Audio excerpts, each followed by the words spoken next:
Air habis di gunung, begini cara bertahan hidup. Bayangkan kamu mendaki gunung di siang terik. Langkah makin berat, kepala berdenyut, tenggorokan kering seperti pasir. Kamu ambil botol, berharap masih ada sisa air.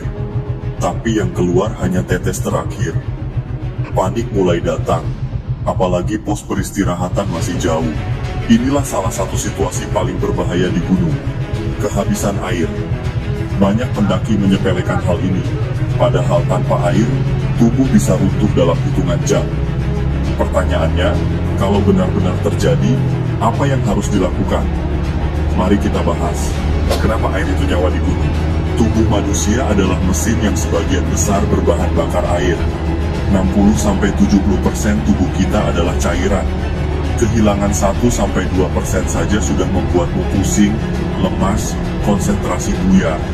Kehilangan 5% bisa bikin jalan sempoyongan. Kehilangan 10%, tubuh bisa kolaps, organ mulai gagal, bahkan nyawa bisa melayang. Dan di gunung, kehilangan cairan bisa jauh lebih cepat. Udara tipis membuatmu bernapas lebih cepat. Jalur terjal memaksa tubuh berkeringat lebih banyak. Hasilnya, dalam sehari pendakian, tubuh bisa kehilangan 2-4 liter cairan. Inilah kenapa air di gunung bukan sekadar kebutuhan, tapi sumber kehidupan. Tanpa makanan kamu bisa bertahan beberapa hari, tapi tanpa air, paling hanya 2-3 hari. Sumber air alami di gunung.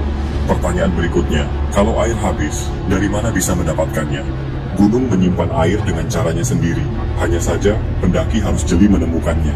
Mata air biasanya tersembunyi di lembah, cekungan, atau jalur turun. Jangan heran kalau base camp atau pos pendakian sering dibangun dekat sumber air. Air tetesan dari tebing atau batu. Di jalur berbatu, sering ada rembesan kecil yang menetes terus-menerus. Tampung dengan botol atau plastik, walau sedikit, bisa jadi penyelamat. Kabut dan embun. Di hutan lebat, taruh plastik atau tarp, biarkan kabut menempel, lalu menetes jadi air. Metode ini lambat, tapi dalam kondisi darurat, setetes demi setetes bisa menyelamatkan. Tumbuhan.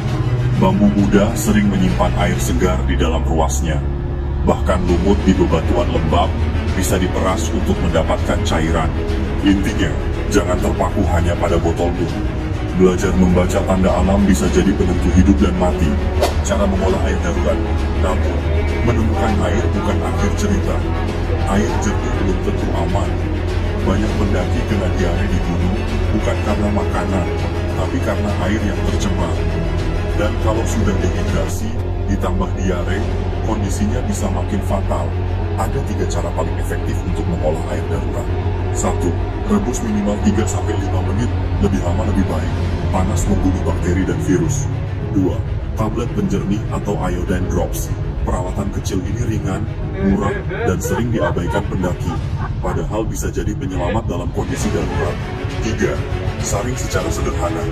Gunakan buff, kain, atau bahkan kaos untuk menyaring lumpur, pasir, atau kotoran besar sebelum diminum. Ingat, jangan pernah minum sembarangan tanpa pengolahan. Lebih baik repot sebentar daripada menanggung penyakit di tengah jalur. Strategi bertahan, kalau air benar-benar habis. Lalu bagaimana kalau sudah benar-benar habis dan tidak ada sumber air di sekitar? Kurangi aktivitas fisik. Jangan memaksa naik cepat. Semakin banyak bergerak, semakin banyak cairan keluar. Cari tempat teduh. Matahari bisa menguras cairan tubuh tanpa terasa. Bernapas lewat hidung, bukan mulut. Nafas lewat mulut mempercepat penguapan cairan. Gunakan air terakhir dengan bijak. Jangan sekaligus habiskan.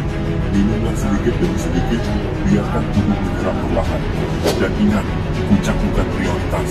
Kalau kondisimu sudah kritis, segera ambil keputusan untuk turun. Lebih baik pulang hidup tanpa foto puncak daripada puncak jadi foto terakhir dalam hidupmu. Gunung adalah guru keras tapi adil. Dia mengajarkan bahwa sebotol air bisa lebih berharga dari kamera, gadget, atau gaya. Jadi, sebelum mendaki, pastikan persiapanmu matang. Bawa cukup air, pelajari teknik bertahan hidup sederhana, dan jangan sepelekan hal kecil. Karena di gunung, air bukan sekadar minuman, tapi nyawa itu sendiri. Dan ingatlah selalu, gunung tidak butuh kita. Kitalah yang butuh gunung, dan kita juga butuh menghormatinya.